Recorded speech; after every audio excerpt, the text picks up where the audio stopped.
El continente americano es generador de ciencia, tecnología, movimientos sociales y productor de insumos que se utilizan en el esquema productivo de todo el mundo.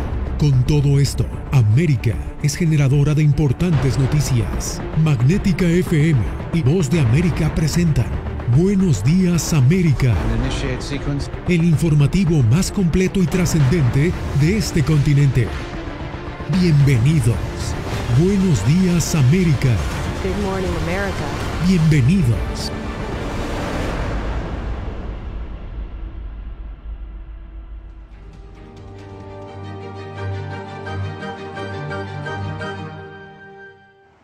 ¿Qué tal? Bienvenidos. Comenzamos las noticias con el presidente Joe Biden, quien denunció este martes el inicio de la invasión rusa a Ucrania. Moscú hoy es blanco de sanciones sin precedentes, luego de que el presidente Vladimir Putin declarara la independencia de dos territorios ucranianos.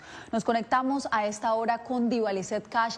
Diva, cuéntanos cuáles son las penalidades, qué países empezaron a imponer estas penalidades y cuáles podrían ser las más graves para Vladimir Putin. Yasmín, ¿qué tal? Estados Unidos anunció hace pocas horas su paquete de sanciones, seguidamente de la Unión Europea. El presidente Joe Biden afirmó que con el primero de los 4 paquetes de sanciones, Rusia no podrá negociar su deuda externa y mientras tanto Alemania canceló uno de los proyectos más ambiciosos de Putin. Pero miremos el informe.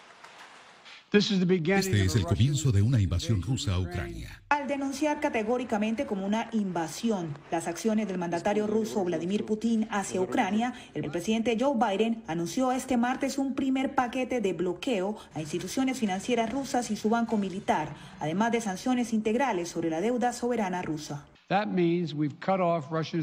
Eso significa que hemos cortado al gobierno de Rusia de la financiación occidental. Ya no puede recaudar dinero de Occidente y tampoco puede negociar su nueva deuda en nuestros mercados o en los mercados europeos. A partir de mañana y durante los próximos días, también se impondrán sanciones a las élites de Rusia y sus familiares. La respuesta de Occidente ha sido coordinada. Sumando más sanciones, Alemania suspendió la certificación del gasoducto subacuático Nord Stream para transportar gas de Rusia a Alemania. También el primer ministro del Reino Unido anunció sanciones a 5 bancos y a 3 individuos rusos con un patrimonio neto alto, todos claves para el Kremlin. Además, este martes la Unión Europea sancionará a personas involucradas en acciones que llamaron ilegales y agresivas. Tanto personales, a las personas que han tomado la decisión de reconocer ilegalmente la independencia de los territorios secessionistas del este de Ucrania, como también sanciones económicas y a entidades financieras. Desde el Capitolio, el senador republicano Mitch McConnell también condenó las acciones del presidente Vladimir Putin, afirmando textualmente que estas acciones, todas las naciones libres del mundo, se verán afectadas si se permite que su agresión permanezca sin respuesta. Y finalmente, desde la Casa Blanca, la reunión prevista entre el presidente Vladimir Putin y Joe Biden dice que bajo los acontecimientos de última hora no tendrían garantías de cumplirse. Esa es toda la información. Sigo contigo, Yasmín, en el estudio. Muchas gracias, Diva Lizeth, desde Washington. Entre tanto, la OTAN condenó enérgicamente las acciones adoptadas por Moscú luego de que el Parlamento ruso autorizara al presidente Vladimir Putin emplear la fuerza militar fuera de su territorio nacional. Vamos ahora a Naciones Unidas, donde se encuentra Celia Mendoza. Celia, ¿qué significa la acción del Parlamento ruso y cuál es el plan ahora de la OTAN? Yasmín, se espera que esto le permita a Vladimir Putin tener la posibilidad de movilizar a territorio ucraniano a los soldados, así como el equipo militar que actualmente tienen los alrededores de Ucrania. Recordemos que Estados Unidos y la OTAN ya habían hecho una alerta acerca de esta alineación de las fuerzas militares. Mientras tanto, la OTAN indica que seguirá trabajando para fortalecer su flanco oriental. Los Estados Unidos justo anunciaron que reforzarán la presencia de los militares dentro de estas filas en por lo menos 3 países, dentro de estos Lituania, así como Latvia y Estonia. La petición de Vladimir Putin para usar el ejército ruso en territorio extranjero fue aprobada unánimemente este martes por los 154 miembros de la Cámara Alta del Parlamento ruso.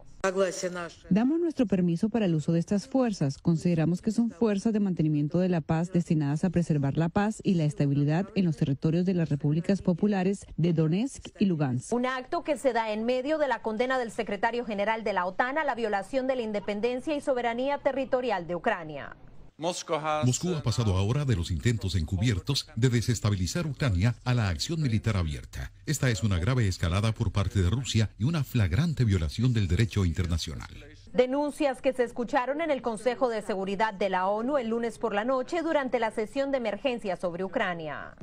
Este movimiento del presidente Putin es claramente la base del intento de Rusia de crear un pretexto para avanzar en una invasión a gran escala de Ucrania. Las consecuencias de estas acciones se sentirán mucho más allá de las fronteras de Ucrania. El embajador de Rusia ante Naciones Unidas repitió la justificación de Moscú para reconocer estos territorios, apelando a supuestos ataques contra la población civil que no han podido ser verificados por la ONU.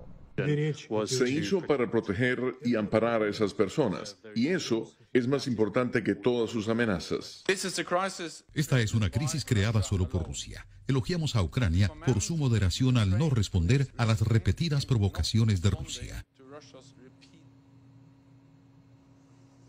Durante esta jornada, el secretario general de las Naciones Unidas ha nuevamente hecho un llamado a las partes a regresar a la mesa de diálogo y a reducir las tensiones, así como ha condenado la violación a la ley internacional en Ucrania. Mientras tanto, se espera que este miércoles el ministro de Relaciones Exteriores de Ucrania participe en una reunión en el Pleno de la Asamblea General de las Naciones Unidas que tocará el tema precisamente de Ucrania.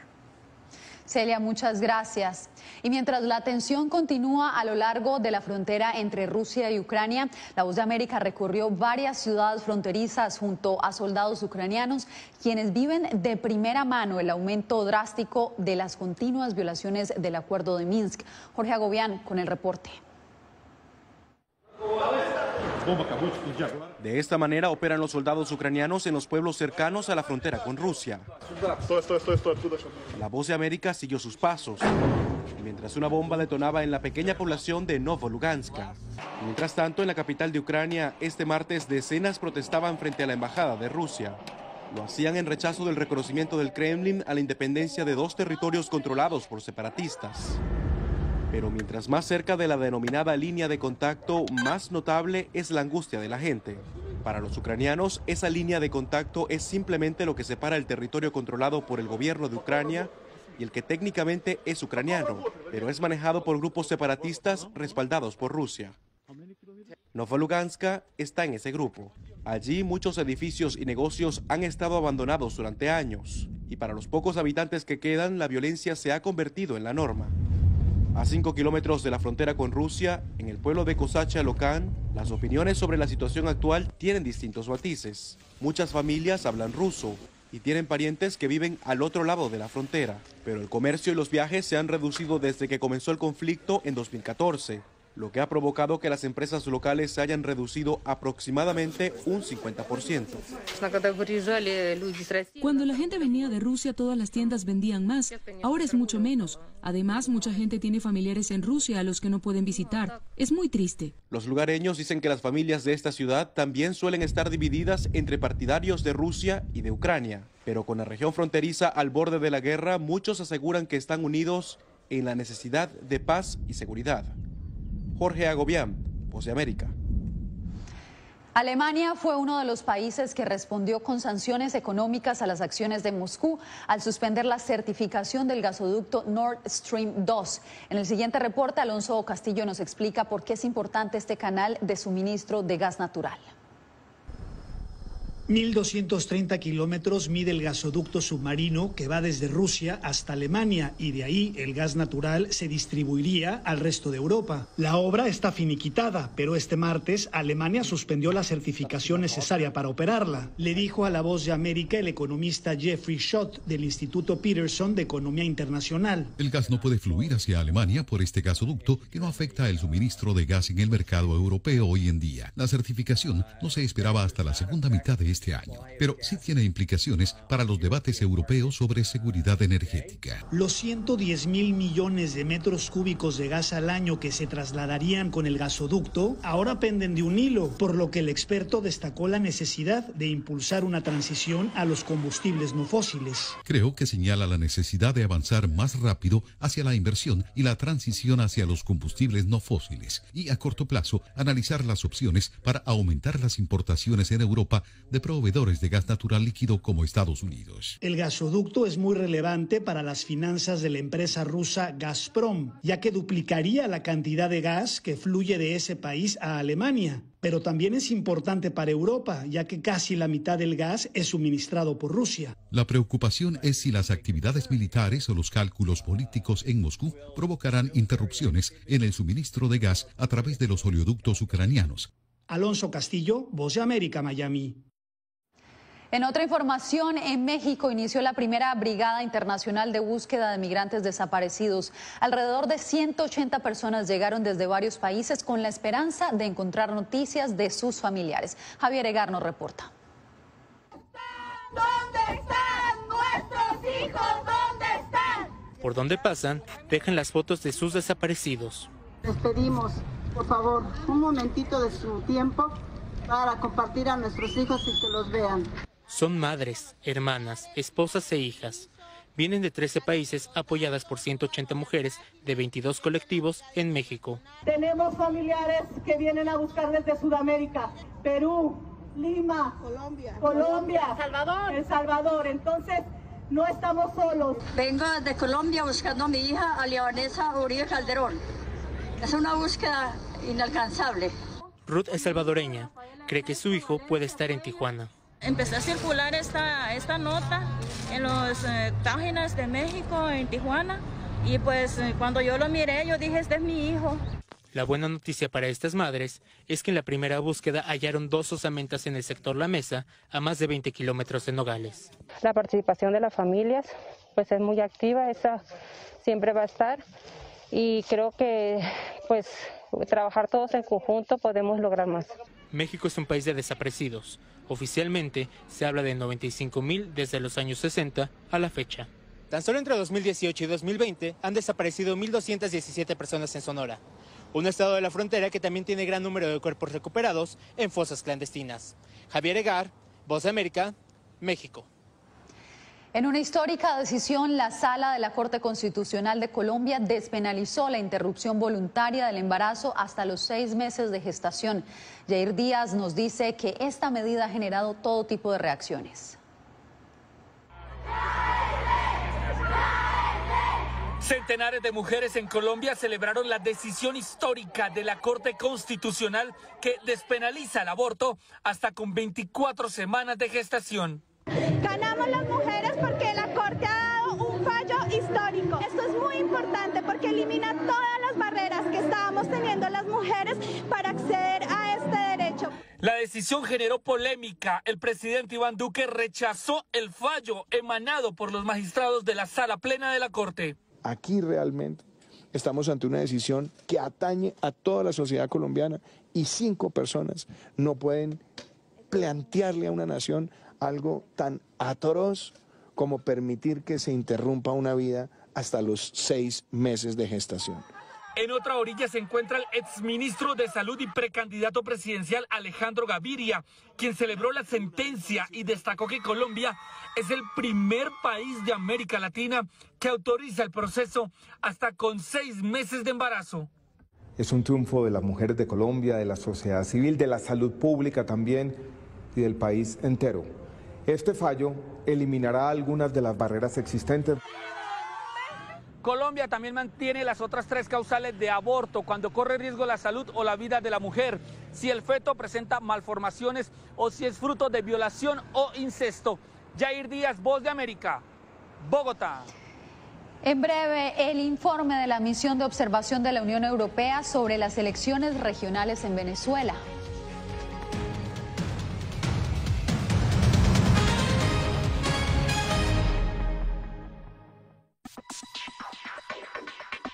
Sabemos que las mascarillas son una de las mejores herramientas para protegernos del COVID-19, Pero con la aparición de nuevas variantes, los expertos están descubriendo que no todas las mascarillas cuentan con el mismo nivel de protección.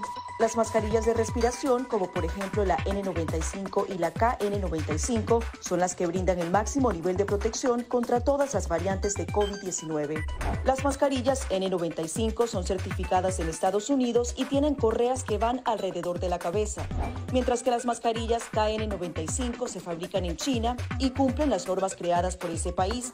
La segunda mejor opción son las mascarillas quirúrgicas desechables. Asegúrese de que estas tengan un buen ajuste en la nariz, la boca y el mentón, múltiples capas de material no tejido y una varilla nasal.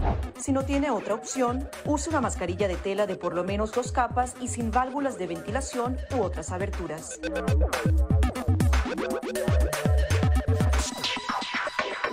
Antes de tocar la mascarilla, límpiese las manos con un desinfectante a base de alcohol o con agua y jabón y compruebe que la mascarilla no tenga roturas o agujeros. Para una mascarilla de tela, ajústela de manera que cubra la boca, nariz y barbilla sin dejar huecos a los lados y coloque las tiras por detrás de su cabeza o de sus orejas.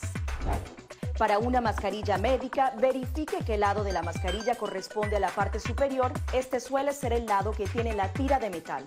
Determine cuál es la parte interior, normalmente la parte blanca. Ajústese la mascarilla en la cara de modo que cubra la nariz, boca y barbilla, asegurándose una vez más de que no haya huecos entre su cara y la mascarilla. Coloque las tiras por detrás de su cabeza u orejas y ajuste la tira de metal para que se amolde a la forma de la nariz. Finalmente, antes de quitarse la mascarilla, lávese las manos con un desinfectante a base de alcohol o con agua y jabón.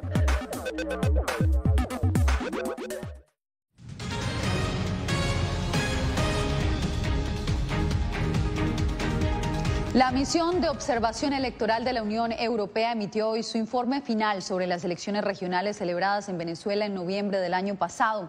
En él presentó 23 recomendaciones. Desde España, Julia Riera nos da los detalles.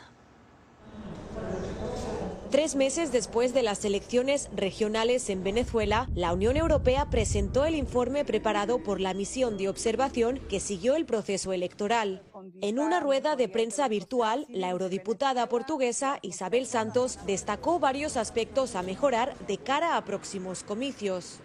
El informe señala la falta de seguridad jurídica que provocó la inhabilitación arbitraria de candidatos, el amplio uso de recursos del Estado en la campaña, el acceso desigual de los candidatos a los medios de comunicación. En este sentido, la jefa de la misión explicó que el informe cuenta con 23 recomendaciones. La primera se refiere a la separación de poderes del Estado, particularmente al Poder Judicial representado a su más alto nivel por el Tribunal Supremo de Justicia. Por otro lado, el organismo europeo considera que el Consejo Nacional Electoral fue el más plural y equilibrado de las últimas 2 décadas y valora como positivas la realización de varias auditorías durante diferentes etapas del proceso. El oficialismo se proclamó como vencedor de las elecciones regionales de Venezuela con 19 de las 23 gobernaciones del país y la alcaldía de Caracas. De las élites. El presidente Nicolás Maduro describió el sistema electoral como fácil, accesible y auditable. Julia Riera, Voz de América, Barcelona, España. En Nicaragua, las autoridades concedieron el beneficio de arresto domiciliario a 3 opositores de la tercera edad que permanecían encarcelados. La decisión llega tras numerosas críticas a raíz de la muerte de otro preso político. Donaldo Hernández con el informe. Tras la muerte del preso político Hugo Torres, el Poder Judicial de Nicaragua permitió a 3 opositores enfrentar sus juicios bajo arresto domiciliario. El ex canciller Francisco Aguirre Sacasa, el ex embajador en Washington Arturo Cruz y el ex vicecanciller José Palés se encuentran delicados de salud y son de la tercera edad. Algunos sectores esperaban que a más reos se les permitiera enfrentar sus procesos en libertad. Sin embargo, las condenas por conspiración para cometer menoscabo a la integridad nacional se mantienen firmes contra opositores. Estas condenas no son solo contra los presos políticos, son contra todos los nicaragüenses. Quiere que nadie se atreva a levantar la voz, que nadie se atreva a pensar diferente.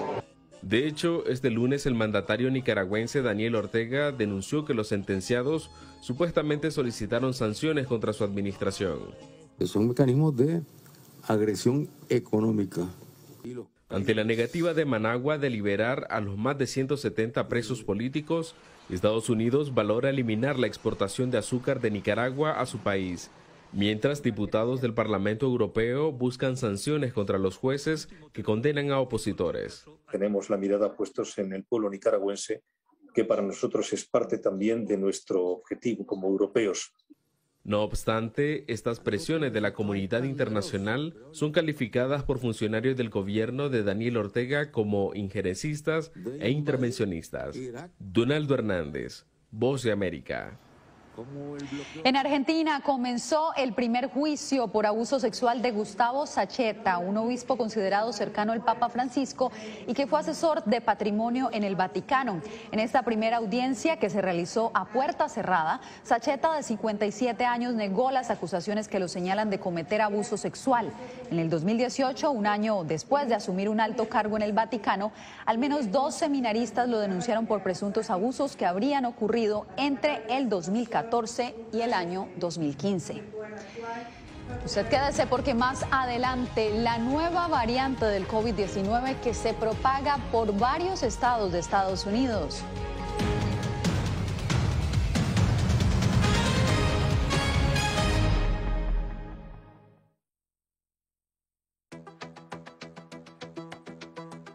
En momentos de crisis políticas y sociales, algunos gobiernos autoritarios recurren al bloqueo del acceso a Internet como herramienta para detener la información que entra o sale de su país. No obstante, existen algunas alternativas que te ayudarán a continuar conectado a la red a pesar de la censura oficial. Una de las más efectivas es el VPN o red virtual privada por sus siglas en inglés. La VPN pretende simular que la persona está en otro lugar del mundo y no en el país que esté restringiendo el acceso a Internet, de manera que es incapaz de detectar esa conexión interna y así se puede utilizar Internet con normalidad. Las ofertas de VPN en el mercado son muchas y las puedes buscar escribiendo las iniciales VPN en los motores de búsqueda, pero es importante descargarla o adquirirla antes de perder la conexión al Internet. Aquí te ofrecemos algunas opciones.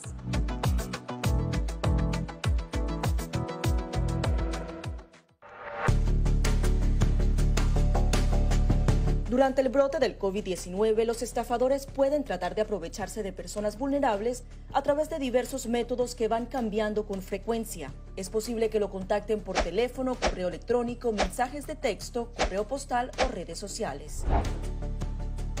Ten cuidado con ofertas de kits de supuestas pruebas caseras, curas milagrosas o pruebas inmediatamente accesibles. Response Act has made coronavirus testing more accessible immediately. Tras un desastre, organizaciones caritativas falsas aparecen afirmando que tienen vínculos con otras reales. Siempre verifica que la organización sea legítima. Alguien que asegura que trabaja en el gobierno puede pedirte tu información personal o intentar cobrarte cuotas falsas para así ingresar tu cheque de estímulo.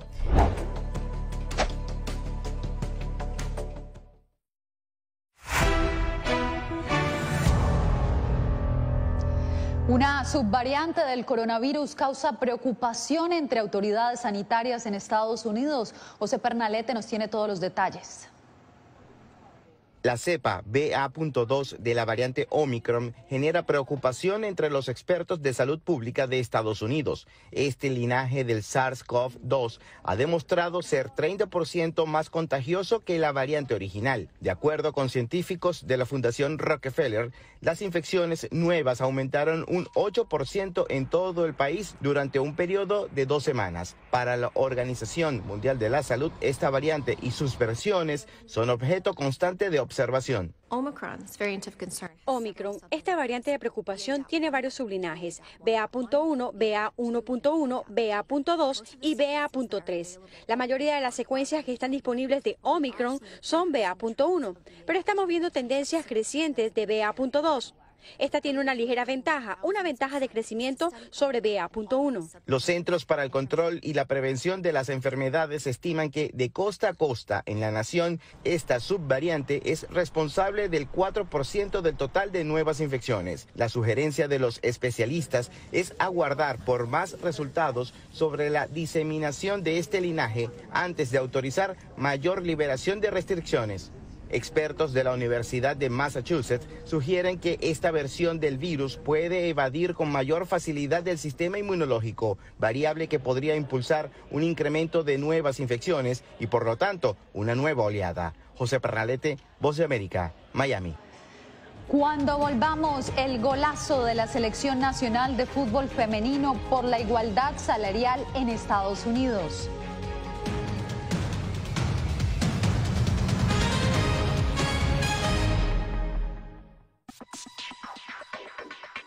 Sabemos que las mascarillas son una de las mejores herramientas para protegernos del COVID-19, pero con la aparición de nuevas variantes, los expertos están descubriendo que no todas las mascarillas cuentan con el mismo nivel de protección. Las mascarillas de respiración, como por ejemplo la N95 y la KN95, son las que brindan el máximo nivel de protección contra todas las variantes de COVID-19. Las mascarillas N95 son certificadas en Estados Unidos y tienen correas que van alrededor de la cabeza, mientras que las mascarillas KN95 se fabrican en China y cumplen las normas creadas por ese país. La segunda mejor opción son las mascarillas quirúrgicas desechables. Asegúrese de que estas tengan un buen ajuste en la nariz, la boca y el mentón, múltiples capas de material no tejido y una varilla nasal. Si no tiene otra opción, use una mascarilla de tela de por lo menos 2 capas y sin válvulas de ventilación u otras aberturas.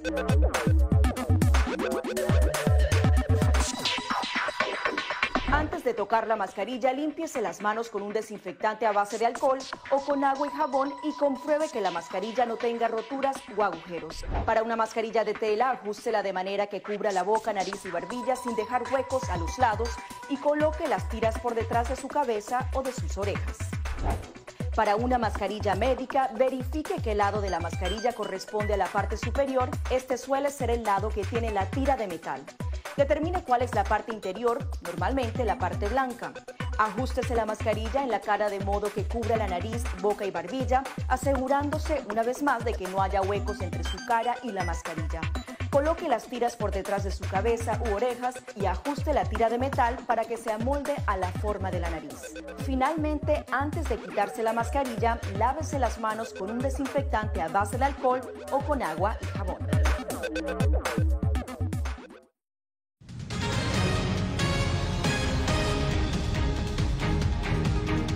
En Estados Unidos terminó una larga batalla por parte de la selección de fútbol femenina que exigía un pago equitativo al de sus pares masculinos. Laura Sepúlveda nos da los pormenores.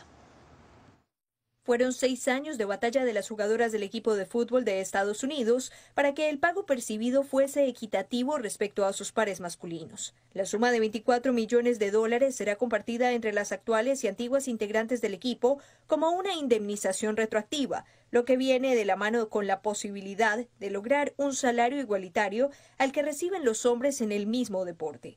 El anuncio fue hecho de manera conjunta entre el US Soccer y la Selección Nacional Femenina de Estados Unidos. Nos complace anunciar que, dependiendo de la negociación de un nuevo contrato colectivo de trabajo, habremos resuelto nuestra disputa de larga data sobre la igualdad salarial y estaremos orgullosos de unirnos en un compromiso compartido para promover la igualdad en el fútbol. Una batalla que no solo ha requerido de la persistencia de las jugadoras y su grupo de apoyo, sino que incluso le costó el cargo al expresidente del equipo, quien hace 3 años ya aseguraba estar luchando por ellas, pero el resultado tardó en llegar, pues no hubo cumplimiento a sus promesas en 2019.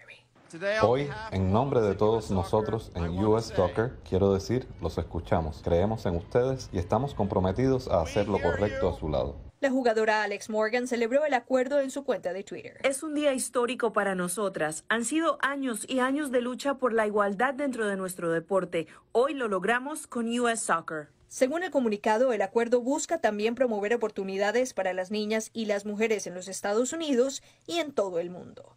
Laura Sepúlveda, Voz de América, Austin, Texas.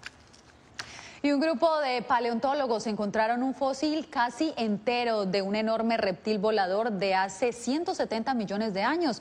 Los restos se encontraron en la isla escocesa de Skye. Este pterosaurio es considerado el más grande del mundo durante la era jurásica. Tenía dientes grandes y afilados con los que atrapaba peces y calamares. Los pterosaurios fueron los primeros vertebrados que lograron volar y, según los investigadores, esta especie pudo haber alcanzado hasta 2.5 metros de alto y sus alas una envergadura de 3 metros. Con esto nos despedimos. Gracias por tu atención. Al momento estás enterado de lo más relevante en materia informativa en el continente americano y su relación con el resto del mundo. Esto fue Buenos Días América, una producción de Voz de América, presentado por Magnética FM.